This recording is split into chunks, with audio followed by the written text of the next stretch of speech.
Hi friends, வணக்கம். இது BC Tech Tamil YouTube channel. இன்னைக்கு நம்ம பார்த்துட்டு இருக்கிற வீடியோ எதை பற்றினா MBBS BDS இந்த கோர்ஸுக்கு அடுத்து வந்து பார்த்தீங்கன்னா மருத்துவ துணை படிப்புகளுக்கு வந்து பார்த்தீங்கன்னா அப்ளிகேஷன் வந்து நம்மளுடைய தமிழ்நாடு கவர்மெண்ட்ல இருந்து மெடிக்கல் செலெக்ஷன் வெப்சைட்டில் வந்து பார்த்தீங்கன்னா ஓப்பன் பண்ணியிருக்காங்க. அதனை பற்றின ஃபுல் டீட்டெயில்ஸ் தான் இதில் நம்ம பார்க்குறோம். அது மட்டும் இல்லாமல் அப்ளை பண்ணுறது எப்படி, என்னென்ன டாக்குமெண்ட் வேணும், எந்த இடத்துல என்னென்ன டீட்டெயில்ஸ்லாம் கொடுத்துருக்காங்க அப்படின்ற முழு தகவலும் இந்த வீடியோவில் நம்ம பார்க்குறோம். ஸோ வீடியோவை கடைசி வரைக்கும் ஸ்கிப் பண்ணாமல் பாருங்கள். நீங்கள் இப்போ தான் நம்ம யூடியூப் சேனலில் முறையாக பார்க்குறீங்க அப்படின்னா கீழே இருக்கிற சப்ஸ்கிரைப் பட்டன் கிளிக் பண்ணி சப்ஸ்கிரைப் பண்ணிவிட்டு அது தொடர்ந்து வர பெல் ஐக்கானில் ஆல்ன்ற நோட்டிஃபிகேஷன் எனேபிள் பண்ணி வச்சுக்கோங்க. அப்போ தான் நம்ம யூடியூப் சேனலில் ஜாப் ரிலேட்டட் இந்த மாதிரி அப்ளிகேஷன் வந்து எப்படி அப்ளை பண்ணுறது, ஏதாச்சும் பிஸ்னஸ் ரிலேட்டடான வீடியோஸ் நம்ம சேனலில் பப்ளிஷ் பண்ணுறப்போ உங்களுக்கு நோட்டிஃபிகேஷனாக வந்துடும். உங்களுக்கு நோட்டிஃபிகேஷன் இன்ஸ்டண்ட்டாக வேணும்னா நீங்கள் சப்ஸ்கிரைப் பண்ணி வச்சுட்டா மட்டும்தான் உங்களுக்கு தேவை இருக்கிற வீடியோ நம்ம பப்ளிஷ் பண்ணுறப்போ உங்களுக்கு உடனே நோட்டிஃபிகேஷன் கிடச்சிடும். நீங்களும் மிஸ் பண்ணாமல் பார்த்து நீங்கள் யூஸ் பண்ணிக்கலாம். ஸோ வாங்க வீடியோக்குள்ளே போகலாம். ஸோ நம்மளுடைய தமிழ்நாடு கவர்மெண்ட்லேருந்து பார்த்திங்கன்னா மெடிக்கல் செலெக்ஷன் அப்படின்ற வெப்சைட் மூலிமா தான் இந்த இது வந்து பார்த்திங்கன்னா வந்திருக்கு. மொத்தம் வந்து பார்த்திங்கன்னா ஒரே அப்ளிகேஷனில் இது எல்லாத்துக்குமே சேர்த்து ஒரே அப்ளிகேஷன், சரிங்களா? கிட்டத்தட்ட B Pharm, BPT, assistant, BSc nursing, radiography and imaging technology, radio therapy, அப்புறம் cardiac, medical laboratory technology, operation theatre, anaesthesia technology, cardiac technology, cardiacal care technology, dialysis technology, physics assistant, accident and emergency care. இந்த accident and emergency care வந்து பார்த்திங்கன்னா நிறைய டாக்டர்ஸே வந்து பார்த்திங்கன்னா ஒரு கோர்ஸை எடுத்து பண்ணுறாங்க. BPTO, BSc neuro electrical therapy, clinical naturopathy, இது மாதிரி வந்து பார்த்தீங்கன்னா கிட்டத்தட்ட இந்த கோர்சஸ்க்கு எல்லாமே சேர்த்து ஒரே அப்ளிகேஷன் விட்டுருக்காங்க. அது மட்டும் இல்லாமல் வந்து பார்த்தீங்கன்னா டிஃபார்ம், ஓகேங்களா? டிஃபார்மு அப்புறமேட்டு வந்து பார்த்தீங்கன்னா பிஃபார்ம் 6 வருஷம் கோர்ஸ் ஒன்று இருக்குது. 3 வருஷத்துக்கு ஒரு கோர்ஸுக்கு வந்து டீட்டெயில்ஸ் வந்து பார்த்தீங்கன்னா அவங்க வந்து கொடுத்துருக்காங்க. நீங்கள் வேணுன்றது நீங்கள் அப்ளை பண்ணிக்கலாம். டிஃபார்ம் அப்புறம் பார்மா டி அப்படின்னு சொல்லிட்டு இந்த கோர்சஸ் எல்லாமே அவங்க கொடுத்துருக்காங்க. நீங்கள் தாராளமாக அதுக்கான நோட்டிஃபிகேஷனை படித்து பார்த்துட்டு எலிஜிபிள் இருக்கும் பட்சத்தில் தாராளமாக அப்ளை பண்ணலாம். இந்த அப்ளிகேஷன் கடைசியாக நீங்கள் அப்ளை பண்ணக்கூடிய டேட் வந்து பார்த்தீங்கன்னா 7/5/2025 சாயங்காலம் 5 மணிக்குள்ளே உங்களுடைய அப்ளிகேஷனை நீங்கள் வந்து சப்மிட் பண்ணிடணும், ஓகேங்களா? இப்போ வந்து இந்த பாராமெடிக்கல் டிகிரி கோர்சஸ்க்கு வந்து பார்த்தீங்கன்னா எப்படி ஆன்லைனில் அப்ளை பண்ணுறதுனா நம்ம முழுசாக பார்க்குறோம். ஸோ ஸ்கிப் பண்ணாமல் வீடியோஸை பாருங்கள். அப்போ தான் உங்களுக்கு வந்து பார்த்தீங்கன்னா முழுசாக உங்களுடைய விவரம் வந்து தெரிய வரும். ஓகே, வெப்சைட்டோட லிங்க் நான் டிஸ்கிரிப்ஷனில் கொடுத்துருக்கேன். அந்த லிங்க்கை நீங்கள் கிளிக் பண்ணோன்னே உங்களுக்கு வந்து பார்த்தீங்கன்னா இந்த மாதிரி வெப்சைட் வந்து ஓப்பன் ஆகிடும். இதில் வந்து பார்த்தீங்கன்னா எப்போ வந்து இந்த அப்ளிகேஷன் முடிய போது, எப்போ ஸ்டார்ட் ஆயிடுச்சு அப்படின்ற முழு தகவல் இதில் கொடுத்துருக்காங்க. இதில் வந்து click air to new registration அப்படின்ற பட்டனை இதை நீங்கள் கிளிக் பண்ணிக்கோங்க. கிளிக் பண்ண உடனே பார்த்தீங்கன்னா இந்த மாதிரி பேஜ் ஓப்பன் ஆகும். Paramedical degree courses season 2015 to 2025 to 2026 அப்படின்ற சீசன் வந்து உங்களுக்கு வந்து டிஸ்பிளே ஆகும். இதில் வந்து பார்த்தீங்கன்னா ஃபஸ்ட்டு என்னென்ன கேட்டிருக்காங்கன்னா குவாலிஃபைடு எக்ஸாமினேஷன், நீங்கள் எப்போ வந்து நீங்கள் +2 எக்ஸாம் நீங்கள் முடிச்சிங்களோ அந்த இயரை நீங்கள் கொடுத்துக்கோங்க. அப்புறம் குவாலிஃபைடு இயர், எந்த வருஷம் வந்து நீங்கள் வந்து முடிச்சிங்களோ அது கொடுங்க. இந்த குவாலிஃபைடு எக்ஸாமினேஷன் என்ன கேட்பாங்கன்னா நீங்கள் சிபிஎஸ்சியா இல்லை ஸ்டேட் போர்டா இந்த மாதிரி வந்து உங்களுக்கு கேட்பாங்க. எந்த வருஷம் நீங்கள் பாஸ் பண்ணீங்களோ அந்த வருஷம் நீங்கள் கொடுத்துக்கோங்க. அப்புறம் +1 நீங்கள் பாஸ் பண்ணீங்களான்னு கேட்டாங்க. +1 பாஸ் எஸ் தான். ஏன்னா +1 முடிச்சுட்டு நம்ம வந்து +2 போக போகிறோம். அது வந்து நார்மலாகவே எஸ் கொடுத்துக்கோங்க. அப்புறம் உங்களுடைய மார்க் ஷீட்டில் என்ன டேட் ஆஃப் பர்த் இருக்கோ அந்த டேட் ஆஃப் பர்த் கொடுத்துக்கோங்க. அதுக்கப்புறம் உங்களுடைய +2 மார்க் ஷீட்டில் பர்மனன்ட் ரிஜிஸ்ட்ரேஷன் நம்பர்னு ஒன்று இருக்கும், அந்த நம்பர் இதில் கொடுத்துக்கோங்க. அதுக்கப்புறம் மொபைல் நம்பர் கொடுத்துக்கோங்க. ஒர்க்கிங்கில் இருக்கிற இமெயில் ஐடி இதில் கொடுத்துக்கோங்க. யூசர் ஐடியை நீங்களே தான் கிரியேட் பண்ணணும். யூசர் ஐடியை நீங்களே கிரியேட் பண்ணணும். யூசர் ஐடி கிரியேட் பண்ணிக்கோங்க. இமெயில் ஐடி ஒர்க்கிங்கில் இருக்கிறது கொடுங்க. பாஸ்வேர்டு வந்து பார்த்தீங்கன்னா உங்களுக்கு பிடிச்ச மாதிரி பாஸ்வேர்டு வந்து ஒரு ஸ்மால் லெட்டர், கேபிட்டல் லெட்டர் அந்த மாதிரி இருக்கிற மாதிரி பார்த்து உங்களுக்கு ரெகுலராக நீங்கள் ஒரு பாஸ்வேர்டு வந்து செட் பண்ணி வச்சுருப்பீங்க இல்லையா, அதுக்கேற்ற மாதிரி இந்த பாஸ்வேர்ட்ஸ் வந்து நீங்கள் செட் பண்ணிட்டுக்கோங்க. இங்கே வந்து பார்த்தீங்கன்னா பர்மனன்ட் ரிஜிஸ்ட்ரேஷன் நம்பர் கொடுத்த உடனே வந்து பார்த்தீங்கன்னா உங்களுக்கு டிஃபால்ட்டாக இங்கே வந்து பேர் வந்து ஆட்டோமேட்டிக்காகவே டைப் ஆகிடும். நீங்கள் பேர் வந்து டைப் பண்ணணும்னு அவசியம் இல்லை. இதை முடிச்சிட்டிங்க அப்படின்னா இந்த மாதிரி ஆப்ஷன் பாருங்கள், ஒவ்வொன்றா கிளிக் பண்ண இந்த மாதிரி ஆப்ஷன்ஸ் வந்து டிஸ்பிளே ஆகும். அது நீங்கள் செக் பண்ணிக்கணும். எல்லாமே கரெக்டாக இருக்கும் பட்சத்தில் சப்மிட் அப்படின்ற பட்டனை நீங்கள் கிளிக் பண்ணுங்கள். சப்மிட் பட்டன் கிளிக் பண்ண உடனே வந்து பார்த்தீங்கன்னா நீங்கள் ஆரம்பத்தில் கொடுத்தப்ப இங்கே மொபைல் நம்பர் கொடுத்துருப்பீங்க இல்லைங்களா, மொபைல் நம்பர், அந்த மொபைல் நம்பருக்கு ஓடிபி ஒன்று வரும்.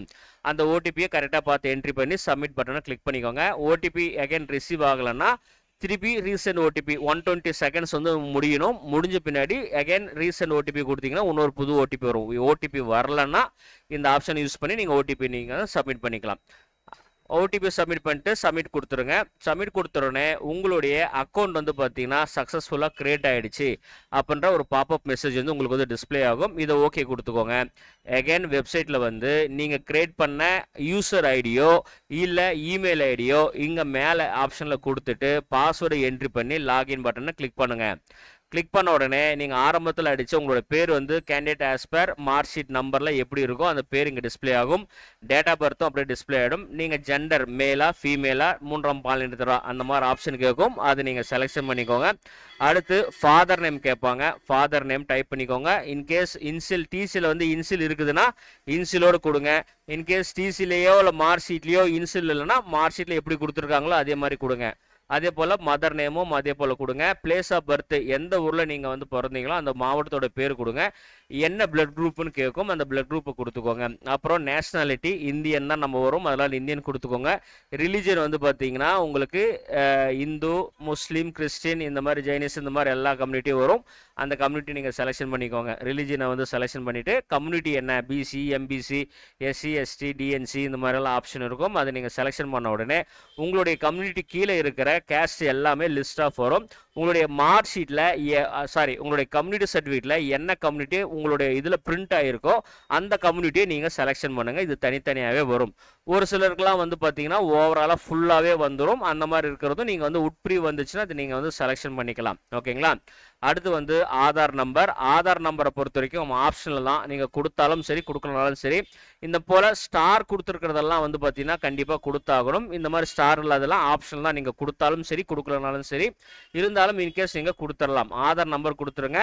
ஆதாரில் உங்களுடைய பேர் அதாவது ஸ்டூடெண்ட்டுடைய பேர் எப்படி பிரிண்ட் ஆகிருக்கோ அதை அப்படியே கொடுத்துக்கோங்க. ஓகேங்களா. கொடுத்துட்டு அப்படியே டவுன் பண்ணிங்கன்னா உங்களுக்கு மேலே கொடுத்த கம்யூனிட்டி இருக்கிறீங்களா அந்த கம்யூனிட்டி எந்த இடத்துல எந்த மாவட்டத்தில் கொடுக்கப்பட்டது, எந்த தாலுக்காவில் கொடுக்கப்பட்டது, இஷ்யூ அத்தாரிட்டி யார் அப்படின்னு சொல்லி கேட்பாங்க. இப்போது எஸ்சி, எஸ்டி அந்த மாதிரி இருக்காங்க. எஸ்சியாக இருந்தாங்க அப்படின்னா எஸ்சிஏ அந்த மாதிரி இருக்கிறதுனால தாசில்தார் கொடுப்பாங்க. எஸ்டினா ரெவென்யூ ஆர்டிஓ கொடுத்துருப்பாங்க. இதே பிசி, எம்பிசினா ஜோனல் டெப்டி தாசில்தார் கொடுத்துருப்பாங்க. ஒரு சிலருக்கு வந்து பார்த்தீங்கன்னா தலைமை எடுத்து ஹெட் குவார்ட்டர்ஸ் டெப்டி தாசில்தார் கொடுத்துருப்பாங்க. அந்த மாதிரி உங்களுடைய சர்டிஃபிகேட்டில் யார் கொடுத்துருக்காங்களோ அது கரெக்டாக படித்து பார்த்து இந்த இஷ்யூ அத்தாரிட்டியில் கொடுத்துக்கோங்க. அதுக்கப்புறம் வந்து பார்த்தீங்கன்னா சர்டிஃபிகேட் நம்பர்ன்றது உங்களுடைய கம்யூனிட்டி சர்டிஃபிகேட்லேயே தெளிவாக பிரிண்ட் ஆகிருக்கும். அதை பார்த்து நீங்கள் கொடுத்துக்கோங்க. அதே போல் இஷ்யூ டேட்டும் வந்து பார்த்தீங்கன்னா உங்களுடைய கம்யூனிட்டி சர்டிஃபிகேட்லேயே பிரிண்ட் ஆகிருக்கும். அந்த கம்யூனிட்டி சர்டிஃபிகேட்லேயே கரெக்டாக பார்த்து இது நீங்கள் கொடுத்துக்கோங்க. ஓகேங்களா. இன்கேஸ் வந்து ஒரு சிலர் வந்து கேட்கலாம், இந்த பழைய அட்டை மாதிரி இருக்கும் பார்த்தீங்களா அது கொடுக்கலாமா இல்லை இப்போ இருக்கிற டிஜிட்டலைஸாக தான் கொடுக்கணுமா அப்படின்னா ரெண்டுமே செல்லும். நீங்கள் தாராளமாக பழைய அட்டை இருந்துச்சுனாலும் அதை நீங்கள் அப்ளை பண்ணி கொடுத்துடலாம்.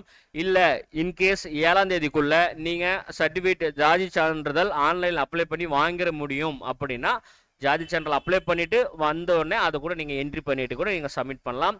ஏன்னா மோஸ்ட் ஆஃப் ஆல் வந்து பார்த்தீங்கன்னா பழைய அட்டை டைப்பில் இருக்கிற கம்யூனிட்டி சர்டிஃபிகேட் வந்து பார்த்தீங்கன்னா இப்போ டிஜிட்டலைஸ் இந்த ஸ்காலர்ஷிப்பு இந்த மாதிரி இருக்கிறதுக்கெலாம் வந்து பார்த்தீங்கன்னா டிஜிட்டலைஸ் தான் கேட்குறாங்க. அதனால் எல்லாருமே கொஞ்சம் டிஜிட்டலைஸ்க்கு மாறிடுங்க. ஓகேங்களா. அடுத்து அது கீழே பார்க்குறப்ப கம்யூனிகேஷன் அட்ரஸ், பர்மனண்ட் அட்ரஸ். ஓகேங்களா. உங்களுடைய அட்ரஸ் என்னவோ அந்த அட்ரஸ்ஸு வில்லேஜ், தாலுக்கா, டிஸ்ட்ரிக்ட் இது எல்லாமே கொடுத்துருங்க. இது கொடுத்துட்டு கம்யூனிகேஷன் அட்ரஸும் பர்மனண்ட் அட்ரஸும் same as per communication address அப்படின்ற ஆப்ஷனை நீங்கள் டிக் அடிச்சிங்கன்னா இங்கே நீங்கள் என்ன டைப் பண்ணுறீங்களோ அது அப்படியே இங்கே வந்து ஆட்டோமேட்டிக்காக பேஸ்ட் ஆகிடும்.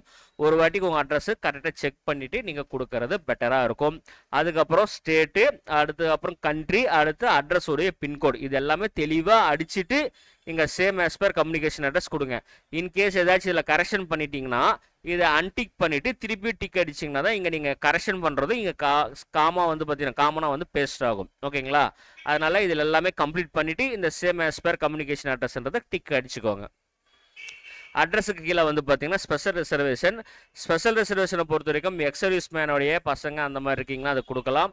ஆர்த்தோபெடிக் அதாவது நீங்கள் டிசேபிலிட்டியாக இருக்கீங்க, அப்ளை பண்ணக்கூடிய கேண்டிடேட் டிசேபிலிட்டியாக இருக்காங்க அப்படின்னா அது நீங்கள் எஸ்னா எஸ் கொடுத்துக்கோங்க. அதுக்கான சர்டிஃபிகேட்டை நீங்கள் சப்மிட் பண்ணுற மாதிரி வரும். அதே போல் எக்ஸ் சர்வீஸ் மேனாலும் அதுக்கான சர்டிஃபிகேட் நீங்கள் வந்து சப்மிட் பண்ணணும், ஸ்கேன் பண்ணி அப்லோட் பண்ணணும். இது எல்லாமே முடிச்சுட்டு சேவ் அண்டு ப்ரொசீட் அப்படின்ற ஆப்ஷனை கிளிக் பண்ணிக்கோங்க. நெக்ஸ்ட் ஆப்ஷன் வந்து பார்த்தீங்கன்னா ஸ்கூல் ஆஃப் ஸ்டடி. ஓகேங்களா. இதில் வந்து பார்த்தீங்கன்னா 6ஆவதுலேருந்து 6th ஸ்டாண்டர்ட்லேருந்து 12th ஸ்டாண்டர்ட் வரைக்கும் நீங்கள் தமிழ்நாட்டில் தான் படிச்சிங்களான்னு கேட்காங்க. Yes or no concept yes கொடுத்துக்கோங்க. அதுக்கப்புறம் நீங்கள் 6th ஸ்டாண்டர்ட் டு 12th வரைக்கும் கவர்மெண்ட் ஸ்கூலில் படிச்சிருக்கீங்களா அப்படின்னு சொல்லி கேட்பாங்க. இல்லைன்னா ஆர்டியில் நீங்கள் படிச்சிருக்கீங்களான்னு கேட்பாங்க. கவர்மெண்ட் ஸ்கூலில் படிச்சிருக்கீங்கன்னா கண்டிப்பாக எஸ் கொடுத்துவோங்க. அதுக்கு வந்து நீங்கள் டிசியே வந்து வைக்கலாம். இல்லைனா ஆப்ஷன் வந்து கேட்குது, இந்த மாதிரி 6th to 12th வரைக்கும் படித்ததுக்கு போனஃபைட் சர்டிஃபிகேட் மாதிரி கேட்பாங்க. அது உங்களால் ஸ்கூலில் வாங்க முடியும்னா வாங்கி நீங்கள் வைக்கலாம். அது வந்து ஆப்ஷனில் தான் கொடுத்துருக்காங்க. இதில் என்ன ஒரு நம்மளுக்கு ஒரு ப்ளஸ்னா, நம்மளுடைய எம்யூஸ் நம்பர் இல்லைனா பர்மனன்ட் ரிஜிஸ்ட்ரேஷன் நம்பர் கொடுத்த உடனே நம்ம எந்தெந்த ஸ்கூலெல்லாம் படித்தோம் அப்படின்றதெல்லாம் ஆட்டோமேட்டிக்காக இதிலே வந்து பார்த்தீங்கன்னா ஃபில் ஆகிடுது. நம்ம வந்து பார்த்தீங்கன்னா டைப் பண்ணணும்னு அவசியம் இல்லை. ஏதாச்சும் கரெக்ஷன் இருக்கும் பட்சத்தில், ஸ்கூலோட பேரில் ஏதாச்சும் கரெக்ஷன் இருக்கும் பட்சத்தில் நம்ம இதில் வந்து எடிட் பண்ணி நம்ம வந்து கொடுத்துக்கலாம். மற்றபடி இந்த வருஷம் படித்தவங்களுக்கு வந்து பார்த்தீங்கன்னா அந்த இயர் வந்து கரெக்டாக பிரிண்ட் ஆகிருக்கும். பழைய வருஷத்தில் படித்தவங்க, அதாவது ஒரு வருஷம் 2024 இல்லை 23 அந்த மாதிரி படித்தவங்க யாராச்சும் இருக்காங்கன்னா அந்த இயர் ஆஃப் பாசிங்கை மட்டும் ஒரு வாட்டி நீங்கள் செக் பண்ணிக்கிறது பெட்டராக இருக்கும். அதே போல் ஸ்கூலோட பேர், ஸ்கூல் இருக்கிற லொக்கேஷன், இது எல்லாமே கரெக்டாக இருக்கான்னு சொல்லி செக் பண்ணிக்கோங்க. செக் பண்ணிட்டு நெக்ஸ்ட் ஆப்ஷனை போயிடலாம். நெக்ஸ்ட் ஆப்ஷனில் வந்து பார்த்தீங்கன்னா அகாடமிக் டீட்டெயில்ஸ் கேட்குறாங்க. அகாடமிக்கில் நம்ம +2 தான். இது வந்து பார்த்தீங்கன்னா இந்த போர்டு வந்து பார்த்தீங்கன்னா ஃபஸ்ட்டு ஸ்டெப்லேயே, அதாவது சிபிஎஸ்சியா HSCயா அப்போ நம்ம கொடுக்குறோம் இல்லையா, அதுக்கேற்ற மாதிரி போர்டு வந்து இங்கே ஆட்டோமேட்டிக்காக இங்கே வந்து செலெக்ஷன் ஆகிடும். இது வந்து நம்ம கொடுக்க தேவையில்லை. வேறு ஏதாச்சும் நீங்கள் வந்து ப்ரொஃபஷனல் கோர்ஸ் வந்து முடிச்சிருக்கீங்களா அப்படின்னு சொல்லுவாங்க. அதாவது டிகிரி, ஒரு சிலர் வந்து பார்த்தீங்கன்னா நீட் இந்த மாதிரி ஆப்ஷனுக்கு வந்து ப்ரிப்பேர் பண்ணிவிட்டு டிகிரியும் போட்டு முடிப்பாங்க. பிஎஸ்சி அந்த மாதிரி வந்து டிஸ்டன்ஸ் எஜுகேஷன் போட்டு முடிப்பாங்க. அந்த மாதிரி இருக்கிற கேண்டிடேட்ஸ் வந்து இது எஸ் கொடுக்கலாம். அந்த மாதிரி எந்த கோர்ஸும் நீங்கள் முடிக்கல அப்படின்னா நோ கொடுத்துருங்க. அதுக்கப்புறம் குரூப் கோடு கேட்பாங்க. இது உங்களுடைய +2 மார்க் ஷீட்லேயே வந்து பார்த்தீங்கன்னா இந்த குரூப் கோடு வந்து பார்த்தீங்கன்னா பிரிண்ட் ஆகிருக்கும். நல்லா கொஞ்சம் தேடி பாருங்கள். 2503 அந்த மாதிரி வந்து வரும். அதை நீங்கள் கரெக்டாக இதில் என்ட்ரி பண்ணிக்கோங்க. அடுத்து குவாலிஃபைடு என்ன இயரில் நீங்கள் குவாலிஃபைடு ஆனீங்க அப்படின்னு சொல்லி கேட்கும். அந்த இயரை மென்ஷன் பண்ணிக்கோங்க.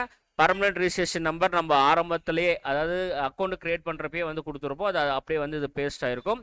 அப்புறம் +2ல் வந்து நீங்கள் எத்தனாவது அட்டெம்ப்டில் வந்து நீங்கள் கிளியர் பண்ணீங்க அப்படின்னு சொல்லி கேட்பாங்க. அதில் வந்து பார்த்தீங்கன்னா ஒரே அட்டெம்ப்டில் எல்லா இதுலேயும் நான் வந்து கிளியர் பண்ணிட்டேன் அப்படின்னா ஃபர்ஸ்ட் ஆப்ஷன் கொடுத்துக்கோங்க. இல்லை 2 3னா அதுக்கேற்ற மாதிரி ஆப்ஷன்ஸ் நீங்கள் கொடுத்துக்கலாம். ஃபர்ஸ்ட் ஆப்ஷனே வந்து பார்த்தீங்கன்னா பெரும்பாலும் எல்லாருமே சிங்கிள் அட்டெம்ப்டில் கிளியர் பண்ணவங்க அதை கொடுத்துக்கலாம். இப்போ நான் கொடுத்த மாதிரி குரூப் கோடு, இந்த கோடெல்லாம் நீங்கள் வந்து கொடுத்துக்கோங்க. ஓகேங்களா? ஃபர்ஸ்ட் அட்டம் முடிச்சோடனே அடுத்து மார்க் என்ட்ரி பண்ணணும். மார்க்கை பொறுத்த வரைக்கும் English, physics, chemistry, biology, optional subject வந்து பார்த்தீங்கன்னா மேத்தமேட்டிக்ஸ் வந்து உள்ளே இருக்கும். அது நீங்கள் செலெக்ஷன் பண்ணிக்கோங்க. அதுக்கப்புறம் இங்கே பர்மனன்ட் ரிஜிஸ்ட்ரேஷன் நம்பர் கொடுங்க. எந்த மந்த்து எந்த இயர் நீங்கள் பாஸோ அதை கொடுங்க. அடுத்து மேக்ஸிமம் மார்க்கு, நீங்கள் எவ்வளோ மார்க்குக்கு எக்ஸாம் எழுதுனீங்க, 100 மார்க்குக்கா, 200 மார்க்குக்கா, எத்தனை மார்க்குக்கு நீங்கள் எக்ஸாம் எழுதுனீங்க, இல்லை 150 மார்க்குக்கா, ஒவ்வொரு இயருக்கு ஏற்ற மாதிரி அந்த மார்க்ஸ் வந்து டிஃபர் ஆகும். இப்போ வந்து பார்த்தீங்கன்னா எல்லாருமே 600 மார்க்குக்கு எடுக்கிறாங்க. அப்போ ஈச் ஒன் சப்ஜெக்ட்டுக்கு வந்து பார்த்தீங்கன்னா 100 மார்க்ஸ்க்கு வந்து எக்ஸாம் எழுதுவாங்க. அதனால் இந்த ஃபர்ஸ்ட் லைன் மட்டும் கரெக்டாக ஃபில் பண்ணிவிட்டு copy to English details for all அப்படின்றத டிக் அடிச்சிங்கன்னா ஆட்டோமேட்டிக்காகவே கீழே வந்து பேஸ்ட் ஆகிடும். நீங்கள் தனித்தனியாக செலெக்ஷன் பண்ணணும்னு அவசியம் இல்லை. கரெக்டாக இருக்கிறது மட்டும் நீங்கள் கொடுத்தீங்கன்னா போதும். ஓகேங்களா? அதுக்கப்புறம் வந்து பார்த்தீங்கன்னா மார்க்கு, நீங்கள் எடுத்த மார்க்கெல்லாம் சப்ஜெக்ட் வைஸு கரெக்டாக மார்க் வந்து இதில் என்ட்ரி பண்ணிவிடுங்க. ஓவரால் ஃபுல் மார்க் தான் கேட்குறாங்க. இங்கிலீஷ் லெவலில், ஃபிசிக்ஸ் லெவலில், கெமிஸ்ட்ரி லெவலில், பயாலஜி லெவலில், மேக்ஸ் லெவலில் அப்படின்ற மார்க்கு கரெக்டாக என்ட்ரி பண்ணிவிடுங்க. என்ட்ரி பண்ணிவிட்டு சேவ் அண்ட் ப்ரொசீட் கொடுத்துக்கோங்க. சேவ் அண்ட் ப்ரொசீட் கொடுத்தோடனே அடுத்து அடிஷ்னல் டீட்டெயில்ஸ் கேட்பாங்க, இன்ஃபர்மேஷன். இதில் பொறுத்த வரைக்கும் தாய்மொழி உங்களுக்கு என்ன அப்படின்னு சொல்லி கேட்பாங்க. தாய்மொழி உங்களுக்கு மேக்ஸிமம் எல்லாமே தமிழ் தான் இருப்பாங்க. அதனால தமிழ் கொடுத்துக்கோங்க. என்ன மீடியமில் நீங்கள் படிச்சிங்க, Tamil medium or English medium சொல்லி கேட்பாங்க. அடுத்து பேரண்ட் ஆக்குபேஷன், கவர்மெண்ட் ஸ்டாஃபா, ப்ரைவேட் ஸ்டாஃபா, இல்லை செல்ஃப் எம்ப்ளாயா, இல்லை அக்ரிகல்ச்சர் விவசாயம் பார்க்குறாங்களா, இந்த மாதிரி ஆப்ஷன் கேட்பாங்க. அதுக்கப்புறம் நீங்கள் இருக்கிற லொக்கேஷன் என்ன, அதாவது வில்லேஜ் பஞ்சாயத்தா, முனிசிபாலிட்டியா, டவுன் பஞ்சாயத்தா, இந்த மாதிரி உங்களுடைய லொக்கேஷன் கேட்பாங்க. அப்புறம் நீங்கள் படித்த ஸ்கூலோடைய லொக்கேஷன் என்ன, டவுனில் இருக்கா இல்லை வில்லேஜில் இருக்கா, எந்த லொக்கேஷனில் இருக்குது அப்படின்றத கேட்பாங்க. அது நீங்கள் கொடுத்துக்கோங்க. அடுத்து உங்களுடைய சொந்த மாவட்டம் என்னவோ அந்த மாவட்டத்தை செலெக்ஷன் பண்ணிக்கோங்க. கீழே வந்து பார்த்தீங்கன்னா first graduate tuition fees construction உங்களுக்கு வேணுமா, நீங்கள் முதல் பட்டதாரியா அப்படின்னா முதல் பட்டதாரிக்கு எஸ் கொடுத்துக்கோங்க. இங்கே எஸ் கொடுக்குறதுக்கு எல்லாத்துக்குமே டாக்குமெண்ட் கண்டிப்பாக அப்லோடு பண்ணணும். ஓகேங்களா? அதே போல் அப்ளை பண்ணக்கூடிய கேண்டிடேட்டோடைய அண்ணாவோ இல்லை அக்காவோ, ஓகேவா, யாராச்சும் ஒருத்தர் இந்த first graduate tuition fees construction வந்து வாங்கியிருக்காங்களான்னு கேட்பாங்க. அது வாங்கியிருந்தா எஸ் கொடுத்துக்கோங்க, இல்லைன்னா நோ கொடுத்துக்கோங்க. அது தெளிவாக விசாரித்து போட்டுக்கோங்க. ஓகேங்களா? அடுத்து வந்து பார்த்தீங்கன்னா இது முடிச்ச உடனே கீழே வந்து பார்த்தீங்கன்னா அப்ளைடு ஃபார் கோர்ஸு. ஓகேங்களா? நம்ம பேராமெடிக்கல் கோர்ஸுக்கு தான் அப்ளை பண்ணுறோம். இப்போ இவங்க அப்ளை பண்ணுற கேண்டிடேட் வந்து பார்த்தீங்கன்னா எம்பிசி அப்படின்றதால அவங்களுடைய கம்யூனிட்டி அப்ளிகேஷன் காஸ்ட் வந்து 500 வருது. இதிலே வந்து பார்த்தீங்கன்னா இந்த பார்மா டி அப்படின்ற அந்த கோர்ஸுக்கும் சேர்த்து அப்ளை பண்ணுறீங்கன்னா அதுக்கேற்ற மாதிரி ஃபீஸும் இங்கே வந்துடும். ஸோ இல்லை எனக்கு பார்மா டி வேணால் நான் பாராமெடிக்கல் மட்டும்தான் அப்ளை பண்ணுறேன்னா மேலே இருக்கிற டிக் ஆப்ஷன் எதுவுமே பண்ண வேணாம், விட்டுறலாம். சப்போஸ் நீங்கள் அப்ளை பண்ணுறதுல பார்மா டிக்கும் சேர்த்து அப்ளை பண்ணுறேன் அப்படின்னா இதில் டிக் அடிச்சிங்கன்னா அந்த அப்ளிகேஷனுக்கான காசும் இதில் சேர்ந்துடும். ஒரே அப்ளிகேஷனில் 2 அப்ளிகேஷன் போட்டுடலாம், ப்ளஸ் அப்ளிகேஷன் போடலாம். தனித்தனியாக நம்ம போடுறதுக்கு பதிலாக ஒட்டுக்காவே முடிச்சிடலாம். உங்களுடைய விருப்பம் தான், ஓகேங்களா. நான் அப்ளை பண்ணுறக்கூடிய கேண்டிடேட்டுக்கு வந்து பார்த்தீங்கன்னா வெறும் பாராமெடிக்கல் கோர்சஸ்க்கு மட்டும்தான் அவர் வில்லிங், அதனால் அது மட்டும்தான் இருக்குது. இதை முடிச்சுட்டு சேவ் அண்ட் ப்ரொசீட் கொடுக்குறேன். அடுத்த ஆப்ஷன் வந்து பார்த்தீங்கன்னா டாக்குமெண்ட் அப்லோடு. இதுதான் வந்து பார்த்தீங்கன்னா ஃபைனல் ஸ்டேஜ். இதில் என்னென்ன டாக்குமெண்ட் கேட்குறாங்கன்னா ஃபஸ்ட்டு ஃபோட்டோ கேட்குறாங்க. பாஸ்போர்ட் சைஸ் ஃபோட்டோ 50 கேபிலேருந்து 100 கேபிக்குள்ளே நீங்கள் அப்லோட் பண்ணணும். அடுத்து சிக்னேச்சர் வந்து கொஞ்சம் பிளாக்ல இருக்கிற மாதிரி பார்த்துக்கோங்க. அதுக்கு அடுத்து வந்து பார்த்தீங்கன்னா 10th mark sheet, +1 mark sheet, +2 mark sheet, அப்புறம் டிசி, அப்புறம் கேண்டிடேட்டோடைய ஆதார் கார்டு, பர்த் சர்டிஃபிகேட் வந்து ஆப்ஷனில் தான், நீங்கள் ஏற்றினாலும் சரி ஏற்றனாலும் சரி ஒன்றும் ப்ராப்ளம் இல்லை. நேட்டிவிட்டி சர்டிஃபிகேட்டு, அப்புறம் கம்யூனிட்டி சர்டிஃபிகேட்டு, இதெல்லாமே வந்து பார்த்தீங்கன்னா ஒரே பிடிஎஃப் சிங்கிள் பிடிஎஃப்குள்ளே 3 MBக்குள்ளே வர்ற மாதிரி நீங்கள் அலைன்மெண்ட் பண்ணி நீங்கள் அப்லோட் பண்ணிடணும். இது அப்லோடு பண்ணிவிட்டு அதுக்கப்புறம் பார்க்குறப்ப பேரண்ட்டோடைய கம்யூனிட்டி சர்டிஃபிகேட் கேட்குறாங்க, அது வைக்கணும். பேரண்ட்டோடைய ஆதார் கார்டு யாராவது ஒருத்தரது வச்சா போதும், ஃபாதர் இல்லை மதர் 2 பேரில் யாராவது ஒருத்தரது வச்சா போதும். அதுவும் பிடிஎஃபாக 3 MBக்குள்ளே ஸ்கேன் பண்ணி அப்லோட் பண்ணணும். இதை முடிச்சுட்டு நெக்ஸ்ட்டு கொடுத்துக்கோங்க. நெக்ஸ்ட்டு கொடுத்தீங்கன்னா உங்களுடைய அப்ளிகேஷன் ப்ரிவியூஸ் எல்லாமே காட்டும். லெஃப்ட் சைடில் இருக்கிற கேள்விக்கு ரைட் சைடில் கரெக்டாக ஆன்சர் பண்ணியிருக்கீங்களான்னு சொல்லி பார்த்துக்கோங்க. இன்கேஸ் தப்பாக இருக்கும் பட்சத்தில் எடிட் அப்ளிகேஷன் கொடுத்து நீங்கள் எடிட் பண்ணிக்கலாம். கரெக்டாக இருக்கும் பட்சத்தில் நெக்ஸ்ட் ஆப்ஷன் கொடுத்துக்கோங்க. நெக்ஸ்ட் ஆப்ஷன் கொடுத்தீங்கன்னா நீங்கள் என்ன கோர்ஸுக்கு அப்ளை பண்ணுறீங்க, உங்களுடைய ரிஜிஸ்டர் நம்பர், உங்கள் பேர், கம்யூனிட்டி, உங்களுடைய 10th குவாலிஃபிகேஷன் மார்க், இயரு, அப்புறம் பர்மனெண்ட் ரிஜிஸ்ட்ரேஷன் நம்பர், இது எல்லாமே டிஸ்பிளே காட்டும். உங்களோட ஃபோட்டோ காட்டும். எல்லாமே பார்த்துச்சுன்னா மேக் ஏ பேமெண்ட் எல்லாமே கரெக்டாக இருக்கும். பக்கத்தில் மேக் ஏ பேமெண்ட் அப்படின்ற ஆப்ஷனை கிளிக் பண்ணிக்கோங்க.